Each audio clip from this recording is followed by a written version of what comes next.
double stacked as well. Whoa, we got Cleetus going around. Cleetus is going to go around. Oh, with heavy damage.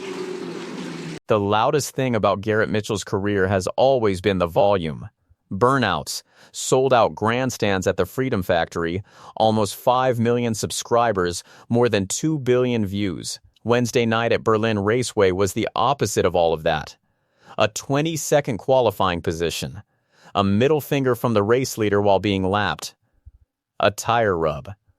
Rubbed fenders. A spin nobody saw coming and a walk across the infield with no crowd and no music. This was the quiet version of his career, the part that does not get uploaded with a thumbnail, and it may turn out to be the most important night he has had in a race car.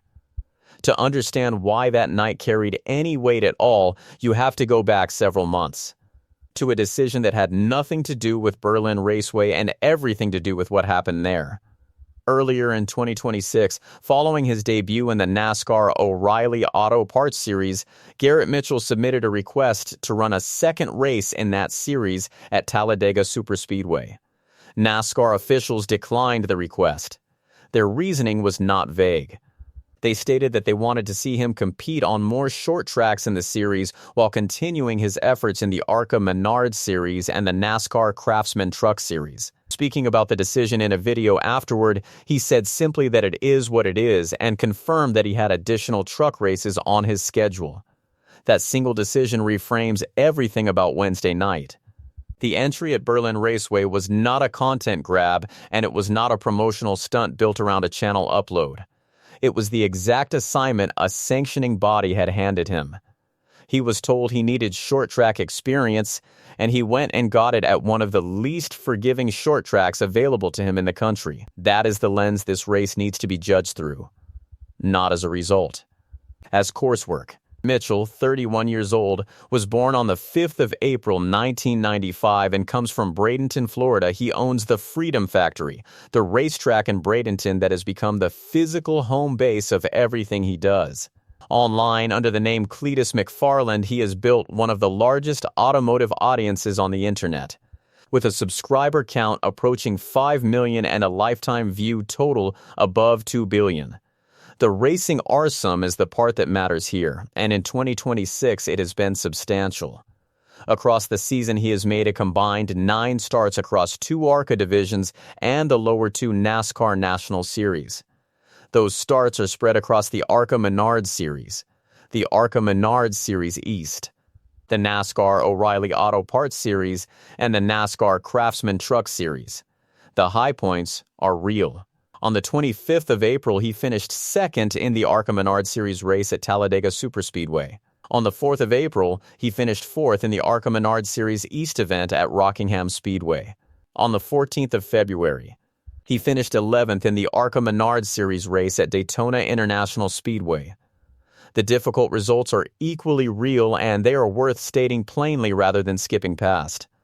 On the 4th of April, he finished 32nd in the North Carolina Education Lottery 250 at Rockingham Speedway in the NASCAR O'Reilly Auto Parts Series. On the 30th of May, he finished 35th in the Sports Illustrated Resorts 250 at Nashville Superspeedway. On the 14th of February, in his NASCAR Craftsman Truck Series debut at Daytona International Speedway, he finished 37th. There is also a personal thread running underneath the entire 2026 season. Greg Biffle, the veteran NASCAR driver who had become a close friend and racing mentor to Garrett Mitchell, died in a plane crash on the 18th of December along with his family. Greg Biffle had served as an advisor for the ARCA debut at Daytona International Speedway. Garrett Mitchell spoke at the gathering of remembrance and has since carried the phrase, "Be like Biff," through his season. Now look at that list of racetracks again.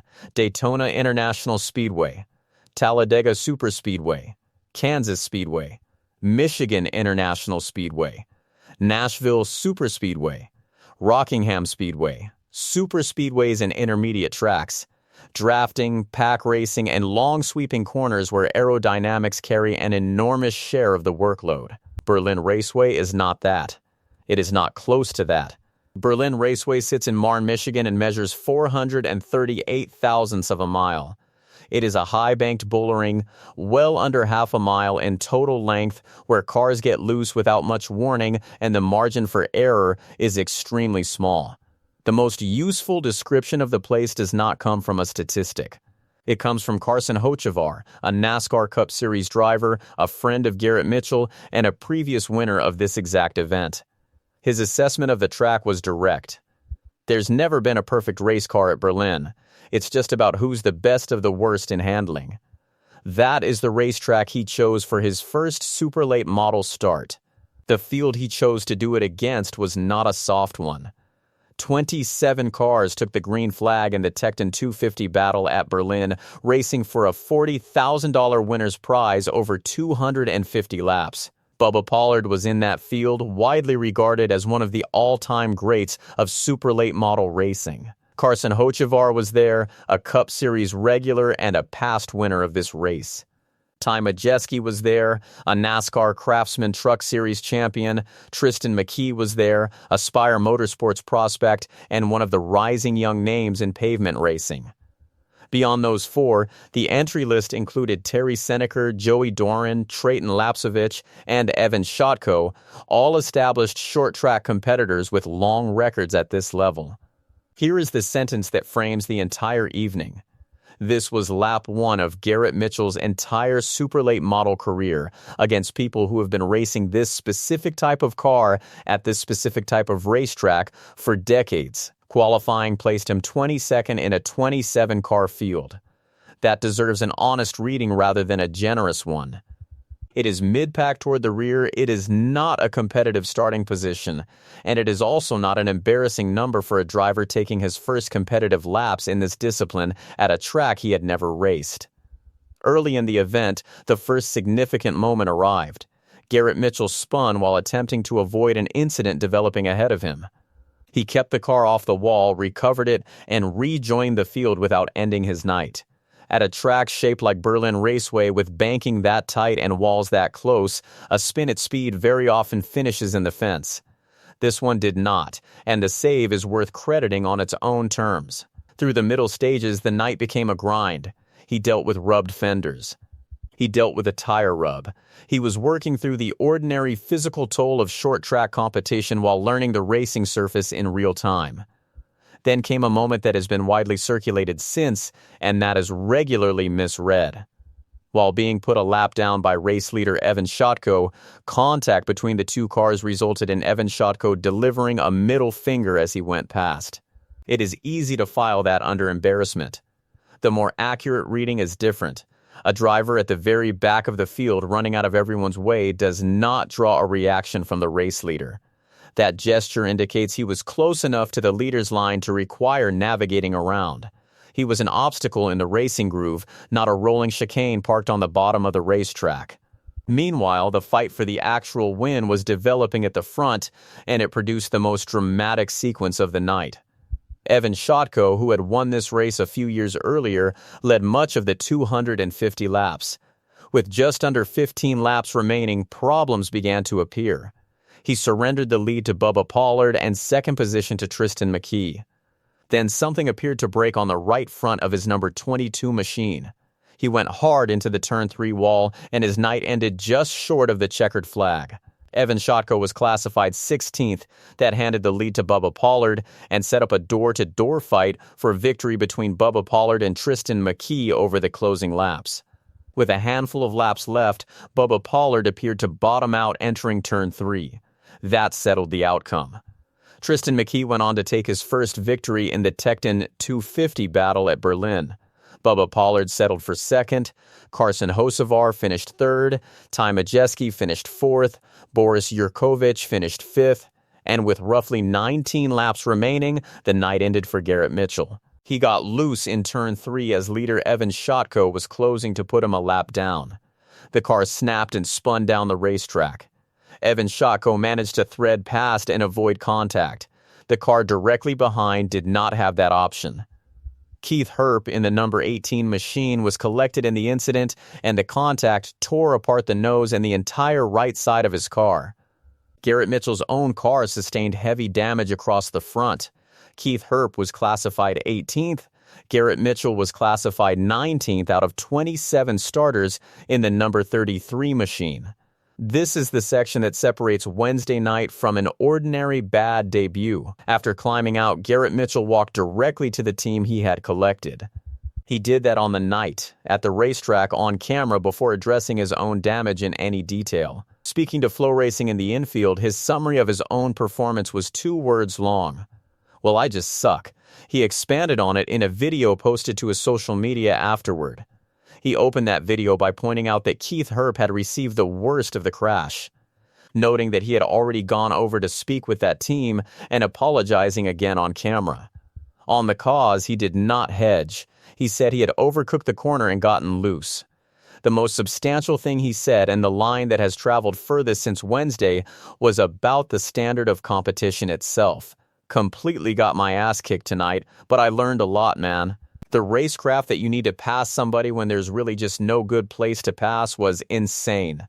It was so competitive. This is just as hard as the big series in NASCAR." He closed by stating that the damage to the new late model is fixable, and that he needs to get back out and keep learning. There is a practical reason this matters beyond the sentiment. Short track paddocks operate on reputation, and word moves quickly through them. Who owns a mistake in front of the people affected by it, and who avoids doing so, is remembered for years. Drivers, car owners, and crew members watching Wednesday night saw someone race aggressively, make an error, and address it directly with the team that paid for it. That is the element of the evening most likely to open doors, and it has nothing to do with finishing 19th. The turnaround is extremely short.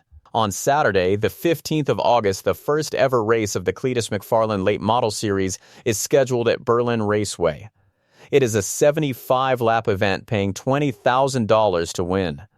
Run as part of the Michigan 100 and Burnout Rivals event. Registration for late model drivers opened weeks in advance. There is a distinction here that is worth stating clearly, because it is being glossed over in much of the coverage. That series is a pro late model package. It is not the super late model class he competed against on Wednesday. The specification is lower, the horsepower is reduced, and the field is one he sits much closer to the middle of. It is a fundamentally different test than the one he took at the Tekton 250 battle at Berlin. The open question heading into that event is equipment. He has stated the damage is repairable. Whether a repaired chassis or a backup car appears at the racetrack on a 2-day turnaround has not been publicly confirmed. Beyond August, the calendar continues. On the 23rd of October, he is scheduled to return to the NASCAR Craftsman Truck Series, driving the number 4 truck for Nice Motorsports at Talladega Superspeedway. So here's the honest accounting of Wednesday night at Berlin Raceway. He qualified 22nd. He was lapped by the leader. He was slower than the front of the field for the entire race. He spun with 19 laps remaining, destroyed the front of a car he had owned for a matter of weeks, and ended the night of another competitor who had done nothing wrong. He finished 19th of 27, and he walked out of that racetrack with a stronger standing in the short track community than he carried into it, having said out loud that grassroots racing is as hard as the big series in NASCAR, and having said it while standing next to the wreckage that proved it. Does a wreck in a debut at Berlin Raceway carry any meaning at all? Or is 19th simply 19th?